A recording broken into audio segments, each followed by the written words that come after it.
A'udzu billahi as-sami'il 'alim minasy syaithanir rajim. Bismillahirrahmanirrahim. Alhamdulillahirabbil alamin. Wassalatu wassalamu 'alal anbiya'i wal mursalin wa 'ala sayyidina Muhammadin wa 'ala alihi wa sahbihi ajma'in. Allahumma anfa'na bima 'allamtana wa 'allimna ma yanfa'una wa zidna 'ilma. Amma ba'. Assalamualaikum warahmatullahi wabarakatuh. Tuan-tuan, puan-puan, kaum muslimin yang dirahmati Allah Subhanahu wa taala, sidang pendengar Radio IKIM pada malam ini yang dirahmati Allah. Pertama sekali, marilah sama-sama kita merafakkan setinggi-tinggi kesyukuran kehadrat Allah Subhanahu wa taala kerana dengan izinnya insya-Allah kita dapat lagi bersama-sama di dalam rancangan Pondok Warisan pada malam ini. Insya-Allah pada malam ini saya akan cuba menghuraikan secara ringkas beberapa poin-poin penting yang boleh dijadikan panduan untuk kehidupan kita sebagai seorang Muslim daripada hadis yang ke-35 daripada 40 hadis yang dipilih oleh Al-Imam An-Nawawi rahimahullah. Terlebih dahulu saya sekali lagi ingin mengucapkan ribuan terima kasih kepada pihak Radio IKIM kerana masih lagi dapat sama-sama beri ruang kepada saya untuk berkongsi sedikit sebanyak ilmu yang berkaitan dengan hadis-hadis Nabi SAW. Tuan-tuan dan puan-puan yang dirahmati Allah, terlebih dahulu saya akan membacakan hadis yang agak panjang ini. An Abi Hurairah radhiyallahu anhu qala Rasulullah sallallahu alaihi wasallam, la tahasadu wa la tanajashu wa la tabaghadu wa la tadabaru wa la yabi' ba'dukum ala bai' ba'din wa kunu ibadallahi ikhwana. Al-muslim akhul muslim la yadhlimuhu wa la yakdhibuhu wa la yahqiruhu. At-taqwa hahuna. Wa yushiru sallallahu alaihi wasallam ila sadrihi 3 marrat bi hasbi imri'in minasyarri an yahqir akhahu muslim. Kullul muslim 'alal muslim haramun damuhu wa maluhu wa 'irduhu. Rawahu Muslim.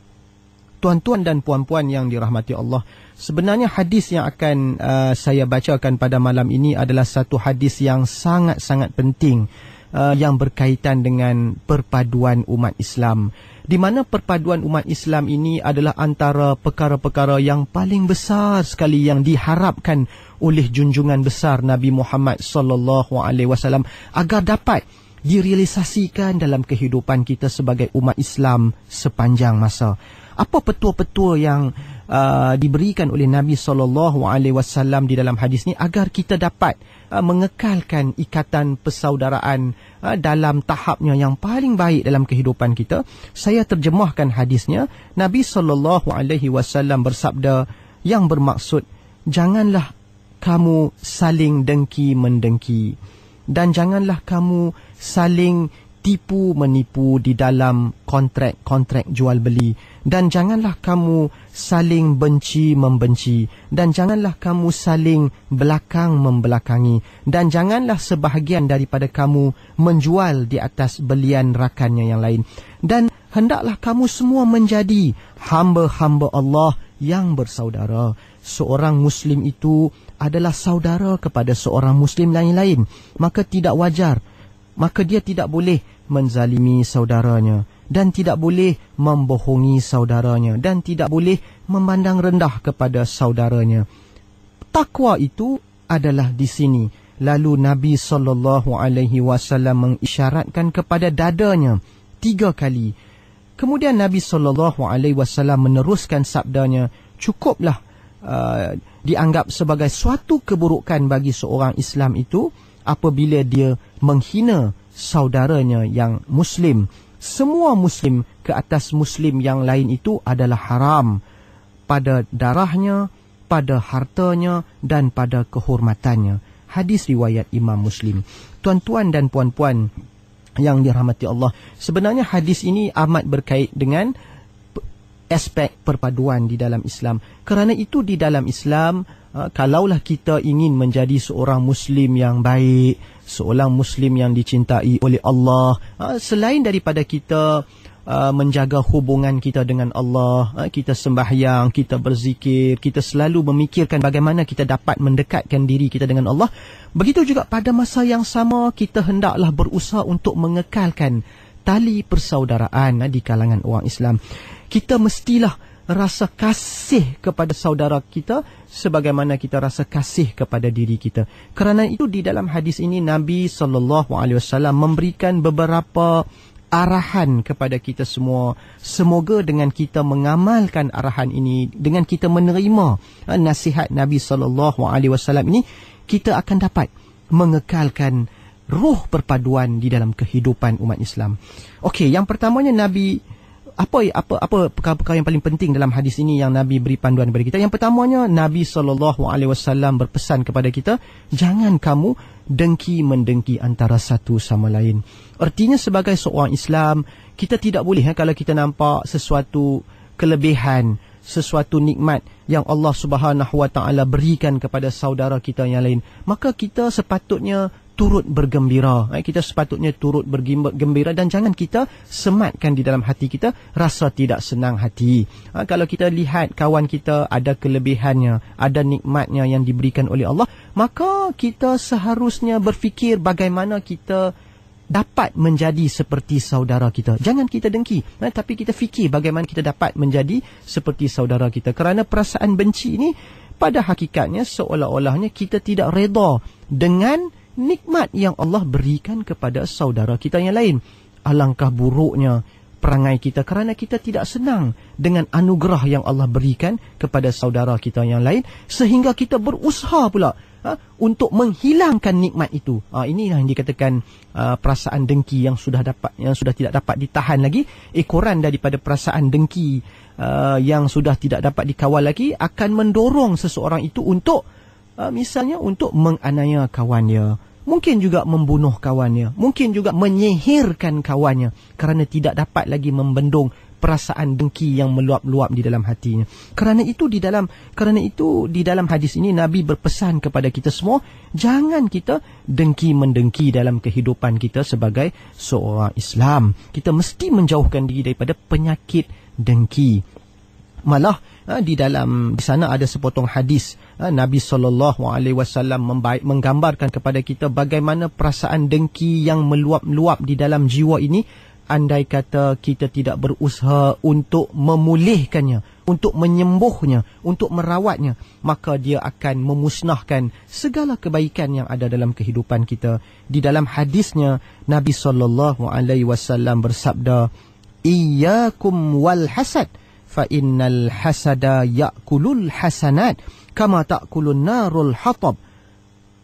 Hadis riwayat Al-Hakim. Maksudnya, hendaklah kamu menjauhkan diri daripada perasaan dengki kepada sesama Islam, maka sesungguhnya perasaan dengki itu akan memakan segala kebaikan. Maksudnya kebaikan kita itu akan hilang sebagaimana api memakan kayu yang panas dan terbakar. Itulah pesanan pertama yang harus kita bersihkan jiwa kita di dalam kehidupan itu, iaitu kita jangan dengki sesama Islam. Malah yang paling baik sekali yang harus dihayati dalam kehidupan kita sebagai seorang Islam, yang paling baik sekali, tanda ahli syurga, iaitu apa? Selain daripada kita berdoa untuk kebaikan diri kita, kebaikan isteri kita, kebaikan anak kita, maka paling baik sekali kita jangan juga lupa berdoa juga untuk kebaikan sahabat-sahabat kita, kebaikan rakan-rakan kita, kebaikan ketua-ketua kita, kebaikan pemimpin-pemimpin kita, kebaikan semua orang Islam yang ada di Malaysia. Doakan kebaikan untuk mereka. Percayalah tuan-tuan dan puan-puan, kalau kita rajin mendoakan kebaikan kepada semua umat Islam, insya-Allah tuan-tuan dan puan-puan, dengan berkat doa itu Allah hilangkan penyakit dengki yang ada dalam diri kita. Jadi nak hilangkan penyakit dengki ni, antara cara dia, kita doakan juga kebaikan kepada orang, kita beri kebaikan kepada orang, kita nafkahkan harta kita kepada orang, kita buang sifat-sifat yang tidak baik, kita sedekah kepada orang, kita taburkan ilmu kepada orang, kita bantu orang dengan kita rajin melakukan kebaikan kepada orang. Percayalah, sifat-sifat seperti dengki itu akan terkikis lama-lama daripada jiwa kita. Kemudian di dalam hadis ini juga Nabi SAW berpesan poin yang dalam hadis ni, Nabi berpesan supaya kita jangan tanajus. Okey, tanajus ni kata para ulama, antara maksud tanajus ni ialah kita melakukan pembohongan di dalam kontrak jual beli. Artinya apabila kita terlibat dalam dunia jual beli, dalam dunia bisnes, dalam dunia bisnes ni biasanya manusia hanya memikirkan keuntungan. Memikirkan keuntungan itu tidak menjadi masalah. Tetapi yang menjadi masalah dan dosa itu ialah apabila kita memikirkan bagaimana kita dapat keuntungan dengan cara menipu orang lain. Ini yang dilarang oleh Nabi SAW. Kerana itu, bagi umat Islam yang mendengar radio pada malam ini, yang kita terlibat dengan berbagai-bagai transaksi bisnes, maka kita mesti menjauhkan diri kita daripada perangai tanajus ni. Tanajus ni maknanya kita sanggup menipu orang semata-mata untuk menambahkan lagi profit dan kekayaan kita. Alangkah buruknya orang seperti ini. Kerana apa? Kerana perniagaan itu pada hakikatnya adalah satu ibadat. Kita memenuhi keperluan orang lain itu adalah satu ibadat di sisi Allah. Dengan perniagaan itu boleh meninggikan lagi darjat kita di sisi Allah. Boleh menambahkan pahala. Jadi bila kita terlibat dengan tanajus ni, kita bohong orang, maka bisnes kita tidak lagi menjadi ibadat, malah mendatangkan dosa dan kemurkaan Allah. Alangkah ruginya orang Islam seperti ini. Sebab itu di dalam kita terlibat dalam bisnes, kita kena menjadi seorang businessman yang jujur, ikhlas, dan lebih banyak memikirkan bagaimana kita dapat memberikan sesuatu yang paling baik kepada saudara-saudara se-Islam kita. Jangan kita fikir bagaimana saya dapat makan saudara kita. Ini yang amat dimurkai oleh Allah, dan inilah yang dilarang oleh Nabi SAW di dalam hadis ini. InsyaAllah mudah-mudahan dengan kita memikirkan bagaimana kita dapat memberi manfaat kepada masyarakat, insya-Allah Tuhan akan memberkati semua bisnes yang kita buat, dan di situ insya-Allah akan bertambah-tambahlah rezeki kita dari sisi Allah, insya-Allah. Kemudian tidak, tuan-tuan dan puan-puan, kemudian dalam hadis ini juga Nabi melarang satu lagi perkara yang ketiga Nabi larang di dalam hadis ini ialah at-tabaghud, an-nahyu anit tabaghud.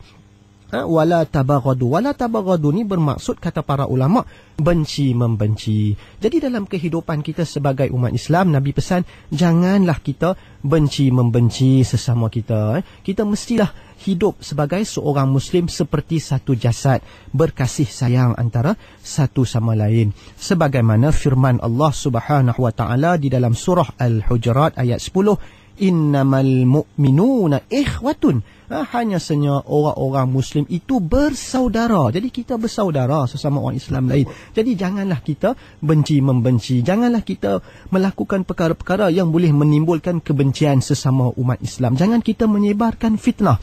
Jangan kita menyebarkan berita palsu yang boleh mencetuskan suasana benci membenci di kalangan umat Islam. Ini adalah perkara yang amat dibenci, tidak disukai oleh Nabi SAW. Malah di dalam satu hadis yang lain, Nabi SAW bersabda, "Walladhi nafsi biyadihi la tadkhulul jannah hatta tu'minu, wala tu'minu hatta tahabbu."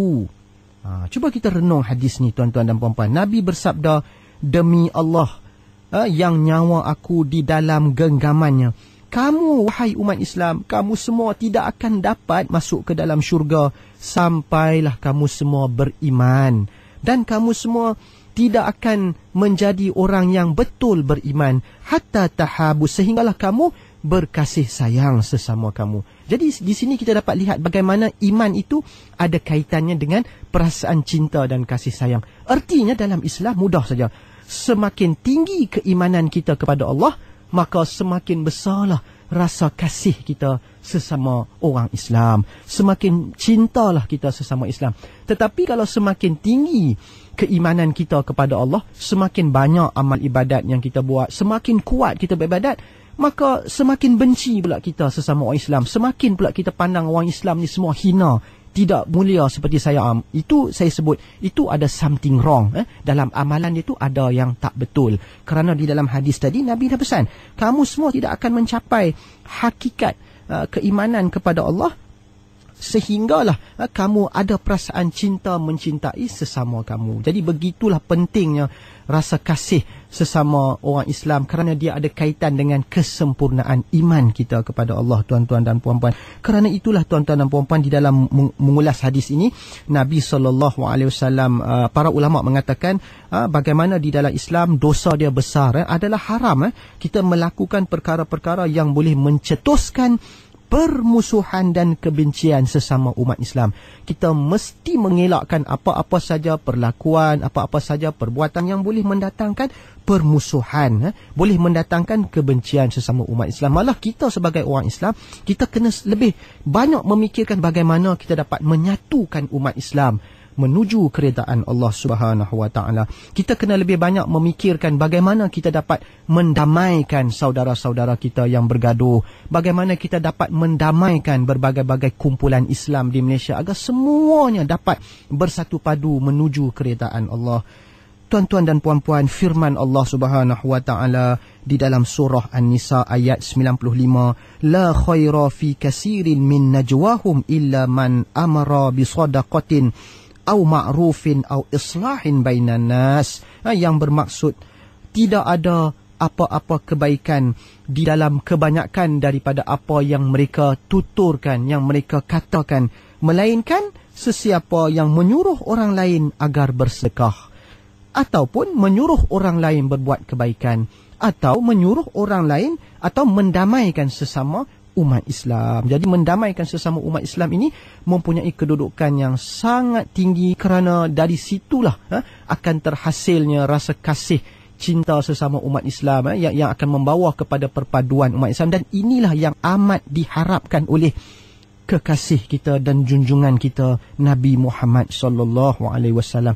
Kerana itu tuan-tuan dan puan-puan, para ulama menjelaskan bagaimana perasaan cinta dan kasih sayang sesama umat Islam itu mempunyai nilai yang sangat tinggi dan besar di dalam Islam. Kalau kasih sayang tu dalam bahasa Arab dia kata ulfah. Jadi kedudukan ulfah, kata para ulama dalam mengulas hadis ini, kedudukan ulfah ni sangatlah tinggi di dalam Islam. Ulfah ini, rasa kasih sayang dan bersatu padu ni adalah antara nikmat-nikmat Allah yang sangat besar yang boleh diberikan kepada umat Islam, sesuai dengan firman Allah di dalam surah Al-Anfal ayat 63, huwallazi ayyadaka binasrihi wa bil mu'minin wa allafa baina qulubihim law anfaqta ma fil ardi jami'an ma allafta baina qulubihim walakinnallaha allafa bainahum. Lihatlah tuan-tuan dan puan-puan, bagaimana penyatuan hati itu adalah antara nikmat yang besar, sehingga Allah Subhanahu Wa Taala rakamkan dalam Al-Quran. Terjemahannya bermaksud, dan dialah Allah yang telah memperkukuhkan engkau wahai Muhammad dengan pertolongannya dan dengan kehadiran orang-orang yang beriman, dan dialah Allah yang telah menyatu padukan hati orang-orang mukmin pada zaman Nabi SAW itu. Dan seandainya engkau wahai Muhammad, engkau membelanjakan segala-gala apa yang ada di bumi ini, engkau tidak dapat menyatu padukan hati-hati mereka itu, tetapi Allah dialah yang menyatu padukan hati-hati orang Islam.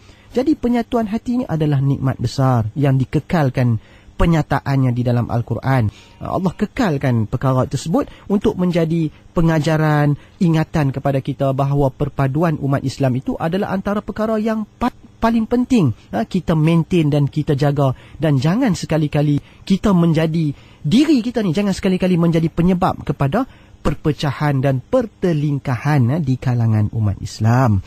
Begitu juga tuan-tuan dan puan-puan, dalam hadis ini juga seterusnya Nabi melarang perkara-perkara yang boleh membawa kepada pertelingkahan umat Islam, iaitu at-tadabur. At-tadabur ini lebih kurang bermaksud saling belakang membelakangi. Kita membelakangkan saudara kita, kita membelakangkan jiran kita. Janganlah jadi begitu. Yang pendek katanya, secara ringkasnya maknanya, maksudnya Islam ini menggalakkan kita, menegaskan kepentingan kepentingan kita melakukan perkara-perkara yang boleh menyatukan hati sesama umat Islam. Jangan kita melakukan perkara-perkara yang boleh menjauhkan hati di kalangan umat Islam. Kerana itulah di dalam mengulas hadis ini, para ulama mengatakan adalah penting di dalam Islam apa yang disebut sebagai nashrul at-ta'akhi. Maksudnya adalah penting kita menyebarkan the spirit of Islamic Brotherhood. Lebih kurang begitu. Jadi menyebarkan the spirit, roh semangat persaudaraan dalam Islam itu adalah amat-amat penting di dalam Islam, sesuai dengan hadis ini, wa kunu ibadallah ikhwana, yang bermaksud dan jadilah wahai para sekalian muslimin hamba-hamba Allah yang bersaudara. Bagaimana kita dapat menjadi hamba Allah yang bersaudara? Balik pada yang awal tadi. Kita janganlah dengki-mendengki sesama kawan. Kita janganlah belakang-membelakangi. Kita jangan benci-membenci. Kita buang semua sifat-sifat yang tak baik itu. InsyaAllah akan terhasillah. Kita semua dapat menjadi hamba-hamba Allah yang bersaudara. Di dalam mengulas hadis ini juga para ulama mengatakan, antara amalan-amalan yang disyariatkan di dalam Islam yang boleh menambahkan rasa kasih sesama umat Islam, yang boleh menambahkan lagi cinta kita sesama umat Islam adalah, kata para ulama, adalah dengan memberikan hadiah. Ini mungkin dalam hadis yang lain, memberi hadiah dan berjabat tangan. Di mana di dalam satu hadis yang lain Nabi SAW bersabda, tahadu fa innal hadiyata tuzhib wahras sadri. Lebih kuranglah maksudnya saling memberi hadiah lah di kalangan kamu, kerana dengan amalan memberi hadiah itu akan dapat membuang perasaan benci-membenci dan dengki di dalam hati-hati kamu. Ataupun di dalam satu hadis yang lain disebut juga tahadu tahabu, hendaklah kamu saling memberi hadiah, nescaya kamu akan dapat mencapai rasa kasih sayang di kalangan kamu. Pendek kata kita kena buanglah perkara-perkara yang dilarang oleh Nabi SAW. Ini perlu kita jauhi, dan kita mesti mencurahkan segala tenaga, terutamanya dalam konteks kita di Malaysia ini, semua mesti menggembelingkan tenaga untuk menyatukan umat Islam di atas kebenaran, untuk menyatukan umat Islam di atas kemudaran. Begitu juga di dalam hadis ini, Nabi pesanlah beberapa perkara, kerana kita sesama umat Islam ni adalah bersaudara, maka kita mempunyai hak yang perlu kita tunaikan sesama umat Islam. Kerana itu di dalam hadis ini Nabi SAW memberitahu bahawa kita sebagai umat Islam, kita jangan melakukan 3 perkara. Selain daripada yang tadi tu, Nabi mengatakan janganlah kita menzalimi saudara kita, jangan kita melakukan perkara-perkara yang boleh mendatangkan mudarat kepada saudara kita, kerana ini akan membawa banyak masalah dan perpecahan sesama umat Islam. Jangan kita menzalimi saudara kita, kata hadis ini. Hadis ini juga menyebut jangan kita khidlanuhu, maksudnya jangan kita membelakangkan saudara kita. Kalau saudara kita berada dalam satu keadaan yang memerlukan pertolongan, bantuan, maka kita tolonglah dia, kita bantulah dia. Jadi itu maksud haramnya khidlan ni, maknanya kita mesti membantu saudara kita. Andai kata Allah Subhanahu Wa Taala berikan kelebihan kepada kita, kelebihan dari segi jawatan kita, kelebihan dari segi ekonomi kita, kelebihan dari segi pangkat kita, kelebihan dari segi kuasa yang kita ada, maka kalau kita tengok ada di kalangan saudara-saudara kita di dalam kesusahan, kita bantu mereka dengan segala kelebihan yang Allah berikan kepada kita. Jadi insya-Allah Allah akan amat memberkati dia. Itulah maksud dia, jangan kita khizlan. Maknanya pendek kata, kita mesti mempunyai satu sifat, sifat membantu saudara-saudara kita, khususnya saudara-saudara kita yang berada di dalam kesusahan. Begitu juga di dalam hadis ini Nabi melarang umat Islam bohong antara satu sama lain, yang boleh menimbulkan banyak perbalahan di dalam masyarakat. Dan begitu juga Nabi menyebut la yahtakiruhu. La yahtakiruhu ni bermaksud janganlah kita memandang rendah sesama umat Islam. Janganlah kita menghina umat Islam. Jangan kita memandang orang lain yang tidak duduk di dalam kumpulan kita sebagai contoh. Mereka itu adalah orang Islam yang hina. Mereka itu adalah ahli neraka. Saya ini adalah ahli syurga. Jadi jangan kita ikut pesan Nabi SAW, iaitu la yahqiruhu. Jangan kita memandang rendah sesama orang Islam. Kita mesti memandang tinggi sesama umat Islam. Kita mesti kasih mereka, kerana kita kena faham, kata para ulama, apabila kita memandang rendah kepada saudara-saudara Islam kita yang lain, maka itu petandanya adanya penyakit yang sangat-sangat berbahaya yang telah masuk ke dalam hati kita, iaitu penyakit al-kibru, iaitu penyakit takabur, penyakit rasa besar diri. Ini adalah penyakit yang sangat berbahaya kerana tidak akan masuk ke dalam syurga orang yang ada di dalam hatinya seberat biji sawi dari rasa takabur dan besar diri. Sebab tu dalam hadis ni Nabi SAW mengingatkan, bihasabi mri'in minasyarri an yahqir akhahu muslim. Cukuplah seorang muslim itu dianggap buruk dan jahat. Apa dia? Cukuplah tu dianggap jahat. Apa? Apabila dia memandang rendah kepada saudara dia se-Islam, saudara se-Islam. Kerana itu tuan-tuan dan puan-puan, sebagai seorang Islam, kalau kita nak menjadi seorang Islam yang dikasihi oleh Allah, kita mesti memuliakan sahabat-sahabat kita, orang-orang Islam. Kita mesti menghormati mereka, kita mesti menolong mereka, kita mesti menyintai mereka, kita mesti menganggap mereka ni sebagai macam saudara kita. Sebagaimana kita nak hidup senang, kita juga mesti ada perasaan supaya saudara-saudara kita juga hidup senang. Dan paling utama sekali, kita mendoakan juga kebaikan untuk mereka. Masya Allah, inilah amalan yang paling tinggi, tuan-tuan dan puan-puan, yang boleh membuang jauh-jauh perasaan dengki. Perasaan dengki, takabur, benci-membenci, itu semua kita mesti bersihkan jiwa kita, andai kata kita nak keredaan Allah dan kemuncaknya masuk ke dalam syurga Allah Subhanahu Wa Taala. Tuan-tuan dan puan-puan, dan di bahagian hujung hadis ini, Nabi SAW menyebut satu perkara. Nabi menyatakan at-taqwa itu, Nabi isyaratkan dalam hadis ini. Takwa itu di mana Nabi tunjuk takwa itu di dada. Ini menunjukkan di dalam Islam takwa kepada Allah itu adalah satu ciri-ciri yang kita tidak boleh nampak dengan mata kasar. Apa yang terkeluar daripada perbuatan luaran ini adalah manifestasi kepada nilai benih takwa yang ada di dalam diri kita. Yang pentingnya takwa ini adalah satu benda yang tersemat di dalam hati kita, yang hanya Allah Subhanahu Wa Taala sahaja yang tahu. Apa hal pun yang pentingnya, apa pengajarannya di sini? Yang pentingnya ukuran kelebihan manusia ini, ukuran kelebihan kita sesama orang Islam tidak terletak kepada benda-benda lain yang menjadi punca manusia dengki, menjadi punca manusia benci. Itu kerana apa? Biasanya kalau kita tengok dalam kehidupan dia, kenapa kita saling dengki menengki? Kenapa kita saling benci-membenci? Kenapa kita saling hina-menghina sesama kita? Tanya kita malam, kenapa?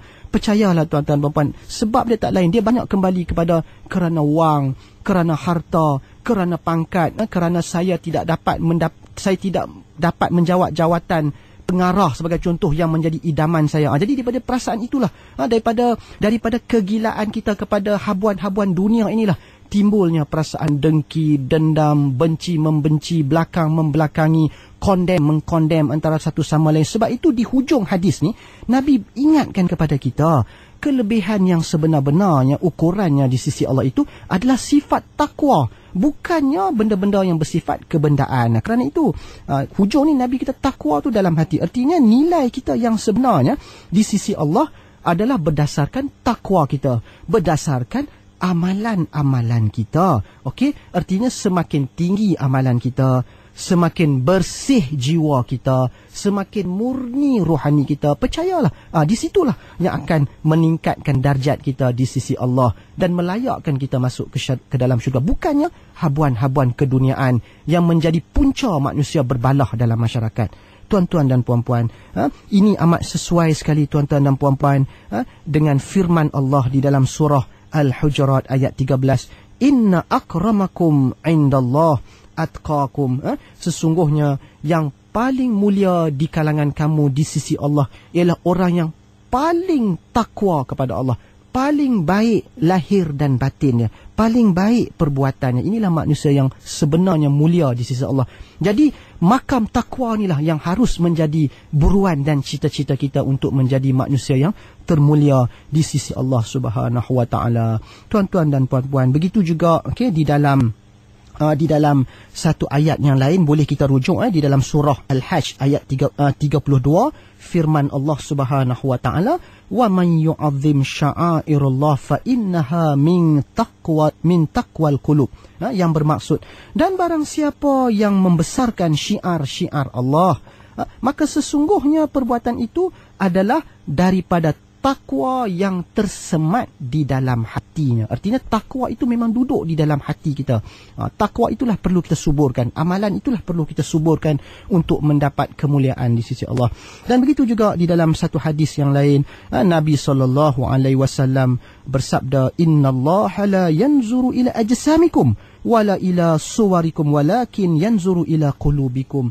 Yang bermaksud sesungguhnya Allah Subhanahu wa taala tidak memandang kepada fizikal kamu. Kamu ni handsome ke, kamu ni tinggi ke, kamu ni rendah ke, kulit kamu putih ke gelap. Itu tidak dipandang oleh Allah Subhanahu wa taala. Dan tidak juga Tuhan pandang kepada rupa paras kamu. Tetapi Allah melihat kepada hati kamu. Artinya Allah melihat kepada nilai takwa yang ada dalam hati kita. Itu yang menjadi ukuran sebenar di sisi Allah. Dan ingatlah tuan-tuan dan puan-puan, takwa inilah inilah dia nilai sebenar diri kita yang akan kita bawa bersama-sama selepas kita meninggalkan dunia yang fana ini. Sebab itulah tuan-tuan dan puan-puan, pada penghujung hadis ini, Nabi SAW mengingatkan kepada kita tentang kepentingan takwa. Kerana dengan bertakwa kepada Allah, insya-Allah dengan itu sahaja kita akan dapat mencapai martabat, darjat dan makam yang tertinggi di sisi Allah di akhirat kelak. Kerana itu, janganlah kita benci membenci, janganlah kita dengki mendengki, janganlah kita belakang membelakangi, janganlah kita menghina sesama manusia. Kerana semua sifat-sifat buruk itu amat-amat bercanggah dengan tuntutan takwa yang merupakan punca kemuliaan kita di sisi Allah Subhanahu wa ta'ala. Tuan-tuan dan puan-puan, sebenarnya hadis yang saya bincangkan pada malam ini sebenarnya amat panjang sekali huraiannya. Walau bagaimanapun apa yang sempat saya sampaikan pada malam ini hanyalah sedikit sebanyak ringkasan yang cuba saya rumuskan beberapa poin yang penting, mudah-mudahan dapat menjadi panduan di dalam kehidupan kita. Marilah sama-sama kita bertekad dan berazam mulai saat ini untuk menjadi seorang Muslim yang baik. Kita kasih sesama saudara kita di Malaysia ini, dan kita selalu memikirkan bagaimana kita dapat menyatu padukan lagi umat Islam di Malaysia ini. Semoga Allah Subhanahu Wa Taala akan memberkati segala usaha dan niat murni kita. Saya minta ampun dan maaf di atas segala kekurangan dan kesalahan dan kesilapan di dalam penyampaian saya. Yang baik itu semua daripada Allah Subhanahu Wa Taala. Aqulu qawli hadza wa astaghfirullah li wa lakum. Wassalamualaikum warahmatullahi wabarakatuh.